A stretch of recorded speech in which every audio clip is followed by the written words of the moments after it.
mentioning the verse in the Quran, how Allah addresses sinners. Ya ibadi, alladhina asrafu ala anfusihim. Oh, my servants, those who have transgressed against themselves. And that's the nature of humanity. خُلِقَ الْإِنسَانُ ضَعِيفًا. That we have, made humanity of people in weakness.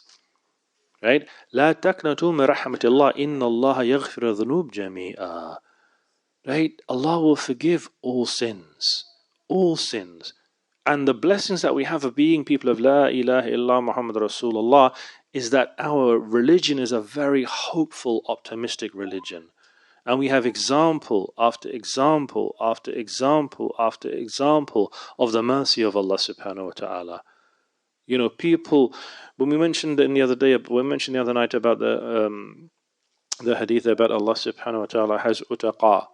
He has people who every single night in this blessed month are liberated, emancipated, emancipated from the hellfire. Right? What do we understand? It's clear, isn't it? Every night God is taking out people who are destined for the hellfire, thousands upon thousands of people. When we ask the question, what type of person would you have to have been to have secured yourself hell? What type of acts would you have to have conducted to secure yourself hell?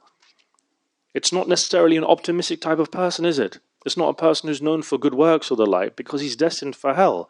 But by the barakah and mercy of this blessed month, they're just liberated, freed, time upon time again. And the particular hadith of the Prophet sallallahu alaihi wasallam, where يقول الله تعالى, that a man is brought before Allah subhanahu wa ta'ala and his good deeds and bad deeds are equal. And so he says he only needs one good deed. So he says, go and find, one good deed to take you into paradise. And so he goes to everyone. But look what the hadith says. We all say that our deeds are insignificant. Like here we're going to say nafsi, nafsi. I need mine. Right? I need my deeds. Yeah? We need them more than you. And so the person, he starts to lose hope. And so a man sees him and says, what do you seek? And he goes, I only seek out one good deed because my good deeds and my bad deeds are equal. And I went to everyone and they were misers. Because we're all thinking about ourselves on that day, no doubt.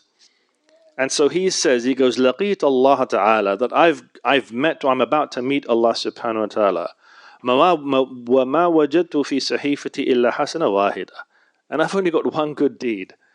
Right? وَمَا أَظُنُّهَا تُغْنِي عَنِّي شَيْءٍ. And it's not going to do me no good, because if I've only got one good, I've got a mountain of what? A mountain of sin. وَعَذُ بِاللَّهِ. Right? خُذْهَا هِبَةً مِنِّي. And so look at the type of this.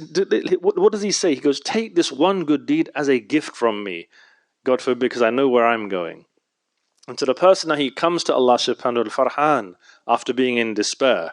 And Allah asks him, he goes, what's changed? Right? What's changed? And even though he knows the answer. And so when he explains to him what happens, what does the man say? What does Allah say to the individual? Karami awsa min karamik. My generosity outstrips yours. Take your brother by the hand. Either one only had one good deed, فَانْتَلِقَا إِلَى الْجَنَّةِ, and just go and enter into paradise.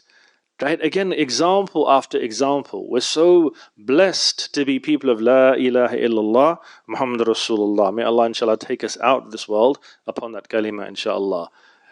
Ameen.